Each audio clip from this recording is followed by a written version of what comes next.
जय हिंद दोस्तों। मैं हूं आपका दोस्त के बी और आज की इस वीडियो में हम 12 मार्च 2021 को आरआरबी एनटीपीसी का जो दूसरे शिफ्ट का एग्जाम हुआ है इसमें पूछे गए जीके और करंट अफेयर्स के प्रश्नों को डिस्कस करेंगे। तो पूरा वीडियो बहुत ही ध्यान से देखिएगा और इस वीडियो की जो पीडीएफ फाइल है वह आपको टेलीग्राम चैनल केवी गुरुजी या फिर kbguruji.in के ऊपर मिल जाएगी। तो वहां से आप इसके पीडीएफ को डाउनलोड कर सकते हैं। और अगर आप सभी शिफ्ट की पीडीएफ एक साथ डाउनलोड करना चाहते हैं तो आप टेलीग्राम चैनल जरूर ज्वाइन कर लें। वहां पर मैंने 15 फरवरी से लेकर के 9 मार्च की जो पीडीएफ है उसको एक साथ अपलोड कर दिया है, तो वहां से आप उसको डाउनलोड कर सकते हैं। तो आइए देख लेते हैं कि आज दूसरे शिफ्ट में किस प्रकार के प्रश्न पूछे गए। तो पहला प्रश्न ये पूछा गया था कि 1857 की जो क्रांति है वह कब शुरू हुई थी। तो कई सारे ऑप्शन वहां पर दिए गए थे डेट वाइज और इसमें से सही रहा था 10 मई, यानी कि 10 मई को 1857 की जो क्रांति है वह शुरू हुई थी। हालांकि अगर हम लोग इस क्रांति के बारे में बात करें तो इसकी जो चिंगारी थी वह लगाई गई थी मंगल पांडे जी के द्वारा। मेरठ में 34वीं बंगाल नेटिव इन्फेंट्री के एक सैनिक थे मंगल पांडे। तो आप कह सकते हैं कि इनके द्वारा ये जो चिंगारी थी 1857 की क्रांति की वह लगाई गई थी।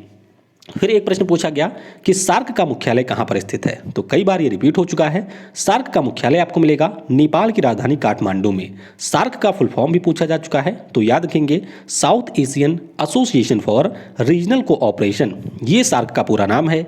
इसकी स्थापना 8 दिसंबर 1985 को हुई थी। मुख्यालय आपको मिल जाएगा काठमांडू में। और अगर हम लोग इसके सदस्य देशों की बात करते हैं तो कुल मिलाकर के 8 देश आपको मिलेंगे: भारत, अफगानिस्तान, पाकिस्तान, नेपाल, बांग्लादेश, श्रीलंका, भूटान और मालदीव। वीडियो में हम लोग आगे बढ़ें उससे पहले मैं आपको बताना चाहूंगा कि अगर आपने मुझे अभी तक अनअकैडमी के ऊपर फॉलो नहीं किया है तो मुझे फॉलो कर सकते हैं। लिंक आपको नीचे डिस्क्रिप्शन में मिल जाएगा। कल आप सभी के लिए जो CBT 1, CBT 2 इसके अलावा ग्रुप डी का एग्जाम है उसके लिए मैं नई सीरीज की शुरुआत कर रहा हूं। यह जो सीरीज है बिल्कुल फ्री होगी। तो कल आपको 3 वीडियो मिलेंगी जिनमें हम लोग भारत के प्रमुख स्मारक और किलों को डिस्कस करेंगे, भारत के यूनेस्को स्थल को हम लोग जानेंगे, इसके अलावा भारत के टाइगर रिजर्व को भी हम लोग डिस्कस करेंगे। तो ये सारी क्लासेज थ्योरी प्लस MCQ होंगी, यानी कि हम लोग थ्योरी भी डिस्कस करेंगे, MCQ को भी डिस्कस करेंगे और वीडियो के 1 घंटे बाद आपको इनकी PDF भी वहां पर मिल जाएगी। तो इसमें ज्वाइन करना बिल्कुल भी मत भूलिएगा। लिंक आपको नीचे डिस्क्रिप्शन में दिया गया है। और अगर आप अनअकैडमी के ऊपर कोई प्लस सब्सक्रिप्शन खरीदना चाहते हैं तो सिंपली यूज करिए मेरा कोड KV10, इससे आपको 10% का डिस्काउंट मिल जाएगा। तो कोड यूज करना बिल्कुल भी मत भूलिएगा। इसके अलावा अगर आप कोई फ्री फीचर यूज करना चाहते हैं अनअकैडमी ऐप के ऊपर तो वहां पर भी आप मेरा कोड KV10 जरूर यूज करिएगा। अगला प्रश्न पूछा गया कि चौसा की लड़ाई कब हुई थी। तो चौसा की लड़ाई की बात करते हैं तो शेर शाह सूरी और हुमायूं के बीच में ये लड़ाई हुई थी। इसमें शेर शाह सूरी ने बहुत ही बुरी तरीके से हुमायूं को हराया था। हुमायूं छोड़ करके यहाँ पर भाग गए थे। तो 26 जून 1539 को ये लड़ाई हुई थी। इसके बारे में आपको याद रखना है। अच्छा, इन दोनों के बीच में एक लड़ाई और हुई थी जिसे हम लोग बैटल ऑफ सरहिंद के नाम से जानते हैं। ये कब हुई थी? तो 22 जून 1555 को ये लड़ाई हुई थी। तो याद रखेंगे हुमायूं और शेर शाह सूरी के बीच में 2 लड़ाइयाँ हुई थी। चौसा की लड़ाई 1539 में, सरहिंद की लड़ाई 22 जून 1555 को हुई थी। अगला प्रश्न पूछा गया कि भारतीय संविधान में अनुच्छेद 21 ए किस संशोधन के तहत जोड़ा गया था। तो बहुत ही आसान सा प्रश्न था। जो 86वां संशोधन होता है 2002 या 3 में, उसके द्वारा 21 ए को हमारे संविधान में जोड़ा जाता है। तो ये आपको याद रखना है कि 86वें संविधान संशोधन के द्वारा इसे जोड़ा गया था। अच्छा, क्या प्रावधान इसमें था? तो इसमें प्रावधान ये किया गया था कि जो हमारे राज्य होंगे वह 6 से 14 साल की उम्र के जो बच्चे होंगे उनको फ्री और निःशुल्क फ्री और अनिवार्य शिक्षा प्रोवाइड करेंगे। तो ये प्रावधान इसमें रखा गया था। एक प्रश्न था कि इनमें से कौन सी महारत्न कंपनी नहीं है। तो कई सारी कंपनियों के नाम दिए गए थे, उसमें से पूछा गया था कि कौन सी महारत्न कंपनी नहीं है। तो आप सभी को पता होगा कि हमारे यहाँ पर जो महारत्न कंपनियां हैं उनकी संख्या 10 है। तो ये ऑलरेडी मैं आपको कई बार बता चुका हूँ। एक प्रश्न था कि 15 अगस्त 1947 को जब भारत आज़ाद हुआ था तो उस समय गांधी जी क्या कर रहे थे, यानी कि गांधी जी उस समय कहाँ थे। तो उस समय गांधी जी हमारे थे कोलकाता में। कहाँ पर? पश्चिम बंगाल की राजधानी कोलकाता में थे, क्योंकि जब पार्टीशन हुआ था तो उस समय हिंदू और मुस्लिमों के बीच में काफ़ी बड़ा दंगा हो गया था।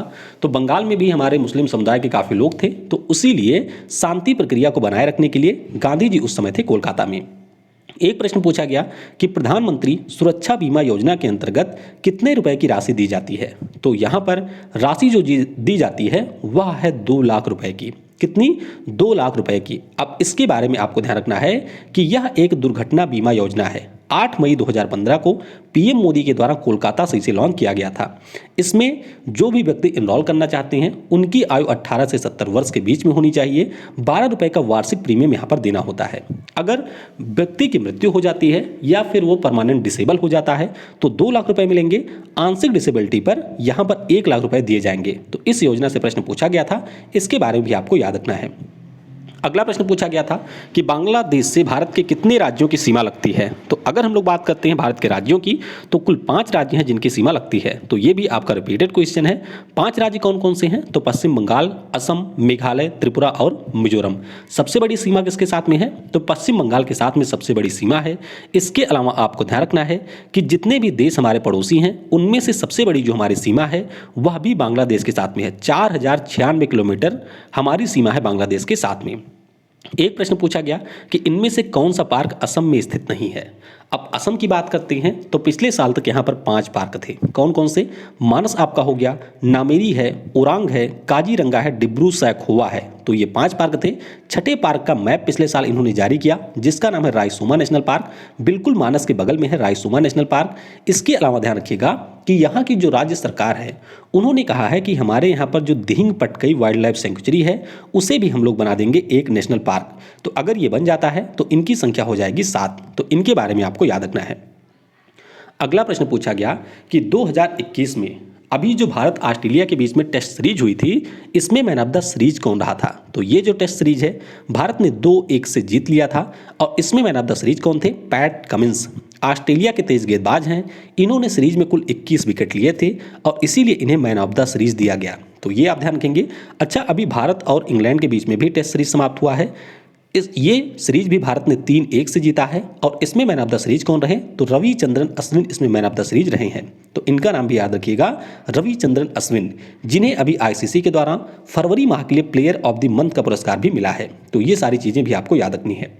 एक प्रश्न पूछा गया कि बंबू नृत्य किस राज्य से संबंधित है। तो बंबू नृत्य की बात करते हैं तो ये आपके मिजोरम राज्य से संबंधित है। किससे? मिजोरम राज्य से संबंधित है बंबू नृत्य। मिजोरम के अन्य अगर हम लोग फोक डांस की बात करते हैं तो चिराओ, ये पहले भी पूछा जा चुका है 2 बार एनटीपीसी में। बिनासुम, बंगको, ये सारे आपके मिजोरम के लोक नृत्य हैं। फिर एक प्रश्न पूछा गया कि भूपेन हजारिका का संबंध किस राज्य से है। क्या प्रश्न था? भूपेन हजारिका का संबंध किस राज्य से है? तो बहुत ही आसान सा प्रश्न है। असम राज्य से इनका संबंध है। 2019 में इनको भारत रत्न पुरस्कार दिया गया था। कब? 2019 में नानाजी देशमुख और इसके अलावा जो हमारे प्रणब मुखर्जी थे उनके साथ में इन्हें भारत रत्न पुरस्कार मिला हुआ था। असम में आपको लोहित नदी के ऊपर भूपेन हजारिका ब्रिज भी मिलेगा। इस ब्रिज के बारे में आपको ध्यान रखना है क्योंकि असम से ये जोड़ती है अरुणाचल प्रदेश को और इस ब्रिज की टोटल लंबाई है 9.15 किलोमीटर। कितनी है? 9.15 किलोमीटर भूपेन हजारिका सेतु की लंबाई है। तो ये पॉइंट भी आपसे पूछा जा सकता है। एनटीपीसी में ऑलरेडी ये प्रश्न पूछा भी जा चुका है कि असम से अरुणाचल को कौन सा ब्रिज जोड़ता है। तो ये है भूपेन हजारिका सेतु। अगला प्रश्न पूछा गया कि कीबोर्ड किस प्रकार की डिवाइस है। तो बहुत ही लल्लू सा प्रश्न था। कीबोर्ड की अगर हम लोग बात करते हैं तो यह एक इनपुट डिवाइस है। कैसी इनपुट डिवाइस है कीबोर्ड? एक प्रश्न यहाँ पर पूछा गया था कि इनमें से कौन सा ऑपरेटिंग सिस्टम या सॉफ्टवेयर है। तो एग्जैक्ट क्वेश्चन मुझे नहीं मिल पाया है कि ऑपरेटिंग सिस्टम के बारे में पूछा गया था या सॉफ्टवेयर के बारे में पूछा गया था। तो जिन लोगों ने भी एग्जाम दिया है वह नीचे कमेंट में बताइएगा कि क्या यहाँ पर पूछा गया था। एक फिर रिपीटेड क्वेश्चन आ गया, मधुबनी पेंटिंग किस राज्य से संबंधित है। तो पहले भी 2 से 3 बार ये पूछी जा चुकी है। ये आपके बिहार से संबंधित है। अगला प्रश्न पूछा गया कि बिरजू महाराज का संबंध किस नृत्य से है। तो बहुत ही आसान सा प्रश्न, रिपीटेड है। कथक से संबंधित है बिरजू महाराज। और कथक की अगर हम लोग बात करते हैं तो ये आपके उत्तर प्रदेश का शास्त्रीय नृत्य है। कहाँ का? उत्तर प्रदेश का है शास्त्रीय नृत्य कथक। एक होता है कथकली। तो ध्यान रखिएगा जो कथकली है ये आपके केरल का है। केरल के 2 हैं, कथकली और मोहिनी अट्टम। बाकी कथक की बात करते हैं तो ये हमारे उत्तर प्रदेश का शास्त्रीय नृत्य है। तो ये आपको याद रखना है। अच्छा, इससे पहले कथक से एक प्रश्न और पूछा जा चुका है कि हमारे यहाँ पे इस समय कौन सा ऐसा शास्त्रीय नृत्य है जो कि मुगलों के समय से चला हुआ आ रहा है। तो इसका भी उत्तर होगा कथक। ध्यान रखिएगा ये प्रश्न ऑलरेडी एनटीपीसी में पूछा जा चुका है। एक प्रश्न पूछा गया कि अंडमान और निकोबार में कौन सी जनजाति निवास करती है। तो 2 प्रमुख जनजातियों के बारे में आपको ध्यान रखना है। एक तो है जरावा जो कि भारत की सबसे पुरानी जनजाति है और एक है सेंटिनल। तो इन दोनों जनजातियों के बारे में ध्यान रखेंगे कि अंडमान और निकोबार में ये निवास करती है। बाकी ऑप्शन क्या दिया गया था वह आप नीचे कमेंट में बताइएगा। एक प्रश्न था कि निकट दृष्टि दोष को यानी कि मायोपिया को दूर करने के लिए किस लेंस का प्रयोग करते हैं। तो निकट की बात हुई है तो यहाँ पर अवतल लेंस का प्रयोग किया जाता है, और अगर किसी व्यक्ति को दूर दृष्टि दोष होता है तो वहाँ पर उत्तल लेंस का प्रयोग किया जाता है। फिर एक प्रश्न था कि इनमें से किस राज्य की तटरेखा नहीं है, राज्य था कि शहर था। तो मैं आपको बता दूं कि हमारे यहाँ पर कई सारे राज्य हैं जिनकी तटरेखा है, जैसे यहाँ पर गुजरात हो गया, उसके बाद में आप नीचे आइए महाराष्ट्र है, फिर यहाँ पर गोवा है, उसके बाद में कर्नाटक है, केरल है, फिर यहाँ तमिलनाडु है, आंध्र प्रदेश है, उड़ीसा है और पश्चिम बंगाल है। तो ये जो सारे राज्य हैं इनके पास में तटरेखा है। इसके बाद में जो बाकी बचे हुए राज्य होंगे वो उनके पास में तटरेखा नहीं है। तो ये आपको याद रखना है। एक प्रश्न और पूछा गया कि चंद्रिका राय का संबंध किस विधानसभा से है। अब बच्चे के द्वारा यही प्रश्न भेजा गया कि चंद्रिका राय का संबंध किससे है। हो सकता है कि चंद्राणी मुर्मू के बारे में पूछा गया हो, जो कि भारत की सबसे कम उम्र की सांसद बनी है। तो चंद्राणी मुर्मू की अगर हम लोग बात करते हैं तो उड़ीसा का जो क्योझर कॉन्स्टिट्यूएंसी है वहाँ से वे सांसद हैं बीजू जनता दल से। लेकिन यहाँ पर चंद्रिका राय अगर पूछा गया होगा तो ये परसा जो है सारण जिले का, वहाँ से विधानसभा में विधायक है। तो एग्जैक्ट प्रश्न क्या था, चंद्रिका राय था कि चंद्राणी मुर्मू था, नीचे कमेंट में बताइएगा। एक प्रश्न पूछा गया कि निपा वायरस का वाहक कौन सा है। निपा वायरस की बात करें तो यह भी जानवरों से इंसानों में फैलता है, और इसके वाहक की बात करें तो जो हमारी फ्रूट बैट होती है यानी कि फलों को खाने वाली चमगादड़ होती हैं उनके द्वारा ये फैलता है। तो इस प्रश्न का सही उत्तर होगा चमगादड़ यानी कि फ्रूट बैट। तो ये हमारे दूसरे शिफ्ट के जो प्रश्न पूछे गए थे वह थे। अब बाकी हम लोग पहले शिफ्ट में जो प्रश्न पूछे गए थे उनके बारे में आइए डिस्कस कर लेते हैं। 23 प्रश्न हम लोगों ने सुबह वीडियो में डिस्कस किया था, अब हम लोग उससे आगे डिस्कस करेंगे। तो एक प्रश्न था कि ह्वेनसांग किसके समय में भारत आया था। तो याद रखेंगे ह्वेनसांग की अगर हम लोग बात करते हैं तो यह हर्षवर्धन के समय में भारत आया था। किसके? हर्षवर्धन के समय में भारत आया था। एक प्रश्न पूछा गया कि राज्यों में जो आपातकाल होता है वह किसके द्वारा लगाया जाता है, यानी कि राष्ट्रपति शासन की बात हो रही है। तो ये लगाया जाता है हमारे राष्ट्रपति महोदय के द्वारा। इसके लिए संविधान में 2 अनुच्छेद हैं, एक तो है आर्टिकल 356 और एक हमारा है आर्टिकल 365। दोनों के बारे में आपको याद रखना है कि अनुच्छेद 356 और आर्टिकल 365 के अंतर्गत हमारे जो राष्ट्रपति हैं उनके द्वारा आपातकाल लगाया जाता है। एक हमारे यहाँ पर होता है राष्ट्रीय आपातकाल जिसको अनुच्छेद 352 के अंतर्गत लगाया जाता है। एक होता है वित्तीय आपातकाल जो कि अनुच्छेद 360 के अंतर्गत लगाया जाता है। तो ये सारे ऑलरेडी पूछे जा चुके हैं। एक प्रश्न पूछा गया कि इंडिया गेट पर जो अमर जवान ज्योति है वह कब से प्रज्वलित हो रही है। तो अमर जवान ज्योति ये जलाई गई थी 1971 में जो वार हुआ था भारत और पाकिस्तान के बीच में। तो इस प्रश्न का सही उत्तर होगा ऑप्शन 1971। एक प्रश्न पूछा गया कि भारत में सबसे ज़्यादा एयरपोर्ट किस राज्य में है। तो सबसे ज़्यादा एयरपोर्ट की बात करते हैं तो ये आपको मिलेंगे केरल में। कहाँ पर?